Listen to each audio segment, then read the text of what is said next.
Good morning, students. Welcome back for Protecting Groups Part 5. In this session, we will be discussing the protection and deprotection techniques of carbonyl group. Again, I have used these as reference material to prepare this lecture. So whatever books you have, you can follow them. And if you have any one of these books, then that will be better for your comparison.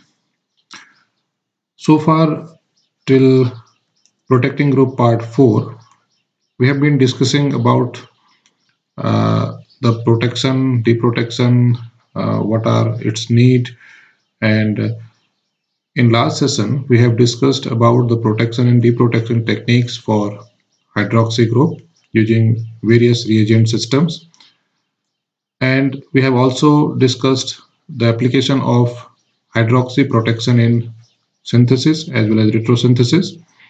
In this session, we will discuss the protection and deprotection of carbonyl groups.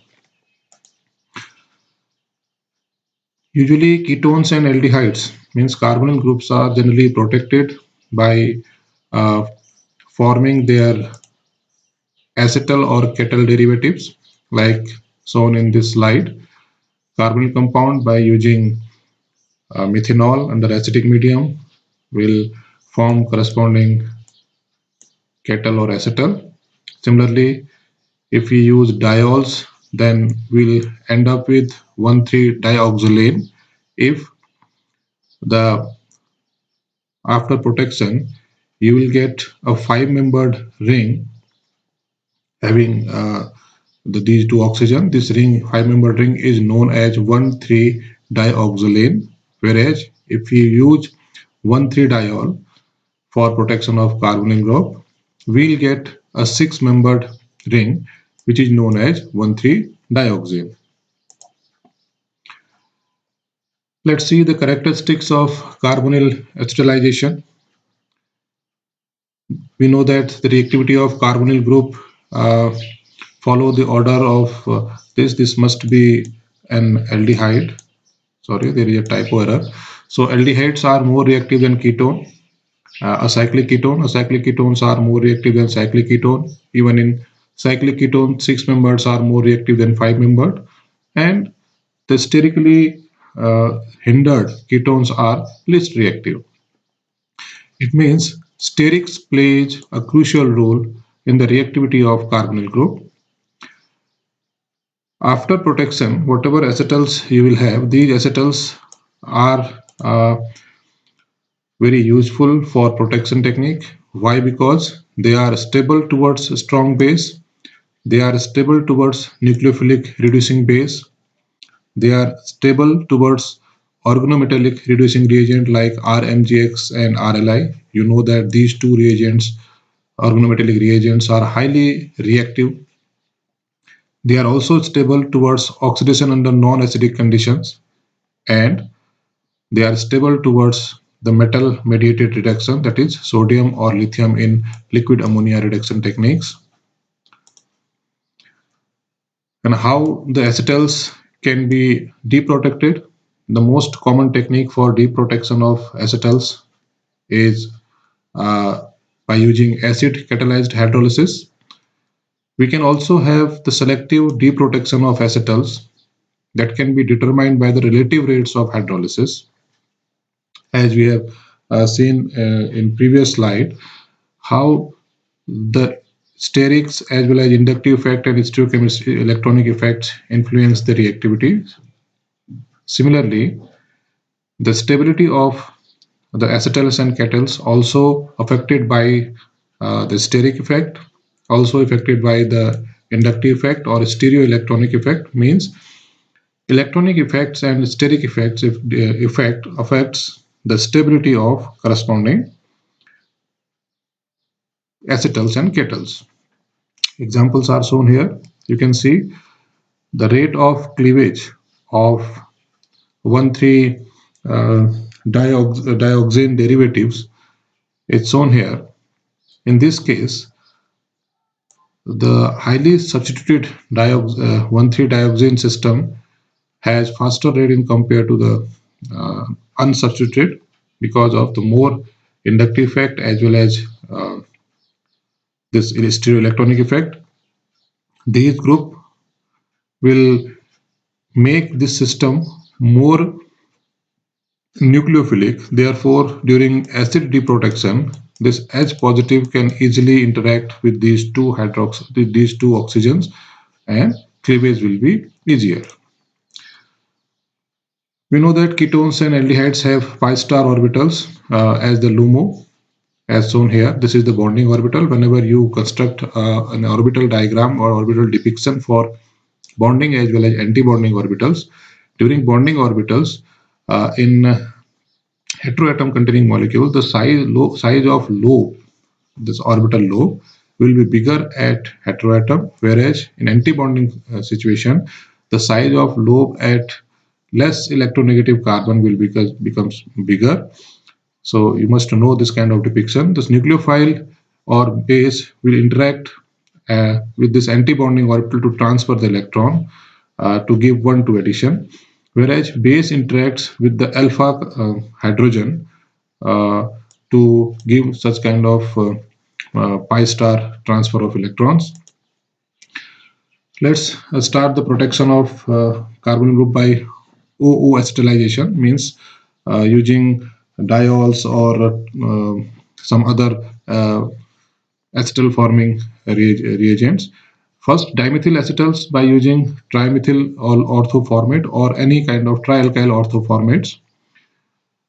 Ketones or aldehydes when reacts with trialkyl orthoformate in presence of amber list 15, they end up with the corresponding protected system. This is a cyclic system. Mechanism is shown here. Trialkyl orthoformates are highly reactive, carbon being electropositive and rest of the oxygens are electronegative. So this is a simple nucleophilic addition of carbonic compounds, and after following this mechanism,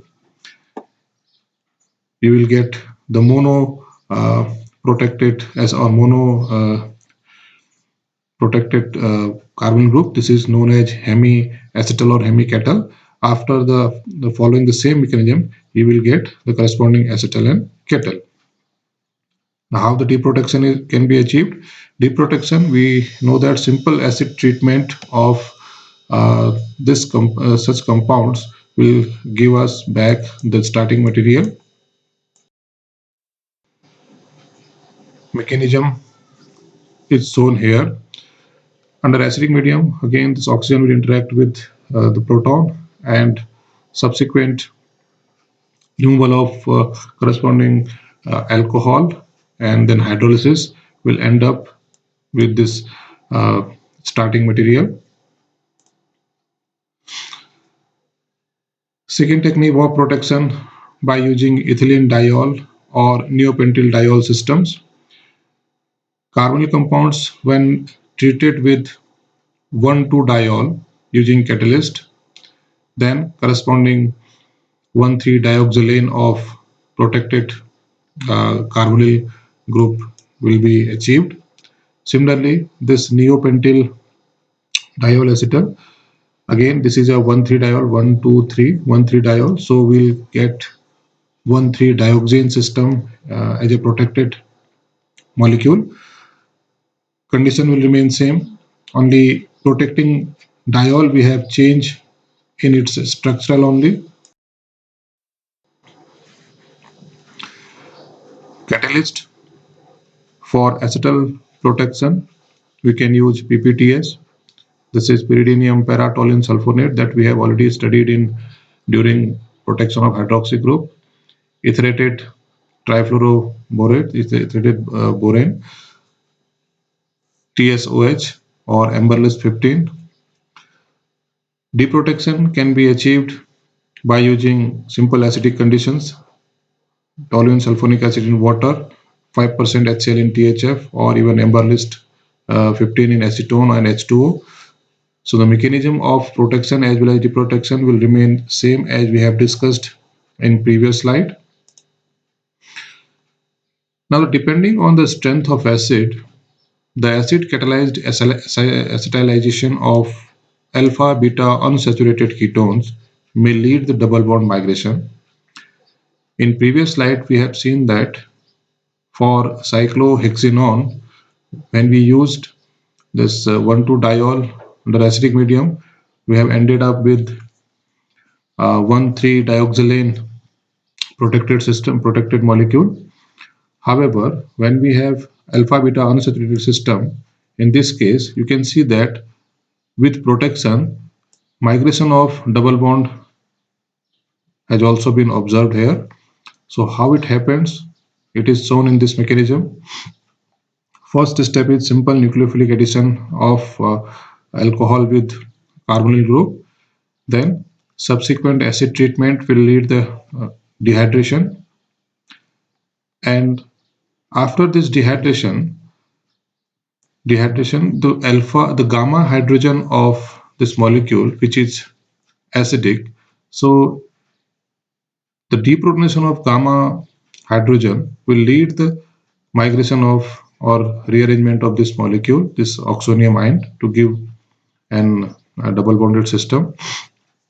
Now the nucleophilic approach of second hydroxy group and protonation of subsequent protonation will give this protected molecule with migration of double bond. So this kind of problem you may have during the protection of alpha beta unsaturated ketones.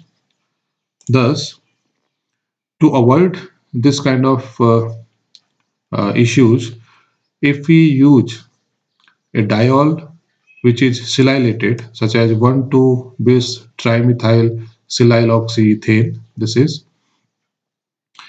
and in presence of some catalyst like triethyl silyl trifluoromethane sulfonate, TMSOTF, its abbreviation, for acetal protection of carbonyl group, then we can see here, without migration of double bond, we can protect the carbonyl group for alpha beta unsaturated ketone. Thus, the alpha beta unsaturated ketones can be protected by using silylated diols in presence of TMS or TF to get uh, unrearranged molecule. Now let's see the chemoselectivity of acetylation. As we discussed in previous slide, that sterics and electronic effect influence the chemoselectivity. How it happened, we can see here. In this example, you can see that there are two C double bond O groups present, but this diol selectively uh, protect or selectively interact with this CO group. This is why the reason behind this is more reactive carbonyl group reacts chemoselectively, or we can say that more electrophilic carbonyl group. This carbonyl group is more electrophilic because this O lone pair of oxygen has to interact with this carbon, which must be highly electropositive in nature. In this case, the electron flow from this oxygen to towards this side via resonance makes this system less electrophilic. That's why the reactivity of this CO bond will be less. Similarly, in this example, we have two ketonic groups, two carbonyl groups. However, this 1,2-diol reacts selectively at one of the carbonyl group, which is sterically less hindered. It means sterics also plays a crucial role in selective acetylation of carbonyl group. The highly hindered system will remain unprotected, and only this carbonyl group was protected. Next, in this example, we have two carbonyl groups, okay, and diol will selectively protect this terminal carbonyl group. Again, the less nucleophilic carbonyl group reacts chemoselectively. Because of conjugation, this carbonyl group this carbon will be more nucleophilic, or less electrophilic. However, this is because of uh, absence of any conjugation or electron flow towards the C double bond O makes this carbonyl group less, less nucleophilic or more electrophilic. Therefore, this diol will prefer to approach at this end to give up this protected molecule. Example of need of CO protection in synthesis, why this kind of carbonyl protection is needed. Let's discuss by taking some examples. This is a target molecule that we have to synthesize. First of all, we'll do its disconnection, retrosynthesis. Later on, after getting suitable reagents, we'll do its synthesis. To achieve retrosynthesis, we have to do disconnection, and we have to follow the guidelines of disconnection that we have discussed in earlier classes. First of all, this is a pi bonded system. So if you want to disconnect over here, first we have to convert this into a functional group interconversion. The functional group interconversion will give us this molecule as per the guideline. And if we want to disconnect this, we'll have two synthones. This should be negative, this should be positive. Negative again, we know that when we have to make a carbon negative, then the organometallics is the best technique. So this kind of Grignard reagent will be achieved by using this corresponding alkyl halides, and the synthone for second synthetic equivalent for second synthone will be corresponding benzaldehyde. Now, if we try to synthesize this, we know that when we use magnesium in ether or to prepare a Grignard reagent, then magnesium can interact with this oxygen. Therefore, first of all, we have to protect this carbonyl group by using this diol. So it is 1,3-dioxylane protection for carbonyl group. Then we'll react this protected molecule with magnesium in ether. We'll get corresponding Grignard reagent, and the nucleophilic addition of this Grignard reagent with benzaldehyde will end up with this molecule, which on hydrolysis and subsequent heating. Hydrolysis of this molecule will give us double bond O here and OH in this carbon position, and heating of this means dehydration of this alcohol, this alcoholic group will lead up the formation of target molecule. Alternate route we can also try. After protecting the carbonyl group, we can use a Wittig reaction, Wittig route. This is the Wittig reagent. When we react triphenyl phosphine with formaldehyde in presence of butyl lithium, we'll end up with with Wittig reagent, phosphorus chelate. This phosphorus chelate on reaction with this compound phosphorus chelate will be achieved by using this triphenyl phosphine and this alkyl halide group in presence of butyl lithium. Then this phosphorus chelate will interact with benzaldehyde to give corresponding alkene. This is the alkene synthesis process. In this case, you can see the number of steps. Number of steps will be more in compared to this. You can calculate. Therefore, this will be a shorter route for the synthesis of target molecule. You can go for this route also. There will be no issue. Protection of SS acetylation is the next topic. Instead of using diol, 1,2-diol, we can use 1,2-ethane, 1,2-thiols for protection of carbonyl group. Protection techniques is almost similar. This is corresponding 1,3-diethene formation, we call it. However, in comparison of OO-acetal formation that we have seen in the previous slide, the SS acetals are less selective in their ease of formation and removal. Means they cannot be easily formed and they cannot be easily removed. Therefore, most preferred technique for acetal protection of carbonyl group is OO-acetal protection.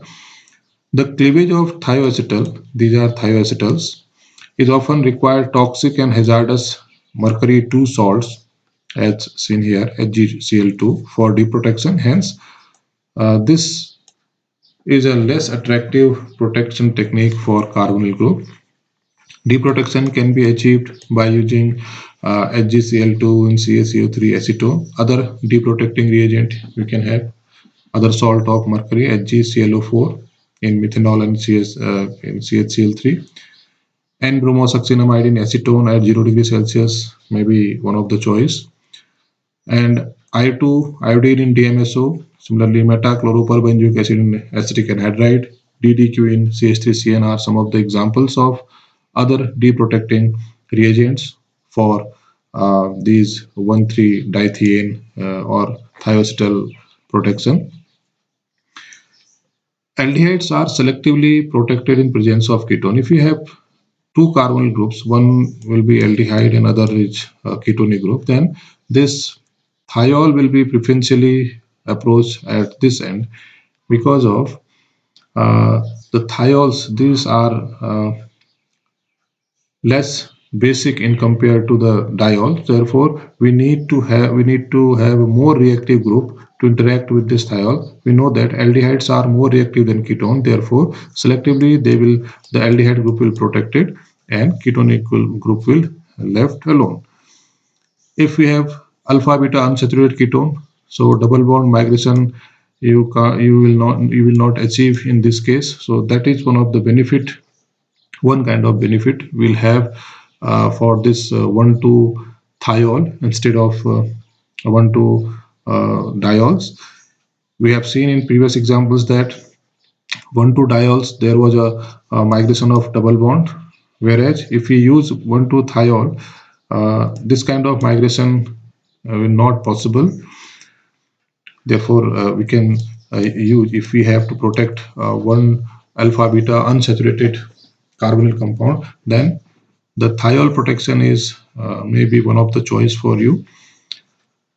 Due to lower basicity of RSH as compared to ROH, it makes thioacetal more resistant towards hydrolytic cleavage. Shown in this example, we have three kind of acetal and thioacetal or kettle protection for carbonyl group. One group is protected by formation of dimethyl acetal. Other group is protected by thioacetal formation, thiokettle formation, and other group is also protected by thioacetal formation. If we would like to deprotect this by using CF3COH, strong acid, then this is selectively deprotect the methyl acetal, corresponding acetals, and rest will be remain as it is. So you can also use this kind of techniques in selective deprotection of protected carbonyl groups. So by this, we have ended up with this session. In this session, we have discussed the protection and deprotection techniques for carbonyl groups by using OO acetal formation or kettle formation and SS acetal or kettle formation. We have also discussed the various chemoselective issues during acetal formation as well as thioacetal formation. How by choosing suitable reagent we can improve the selectivity in protection and deprotection. In next session, we will discuss the protection of carboxylate group and amine group. Only two reagents are left now. So till then, whatever books you have, keep on practicing and keep on studying.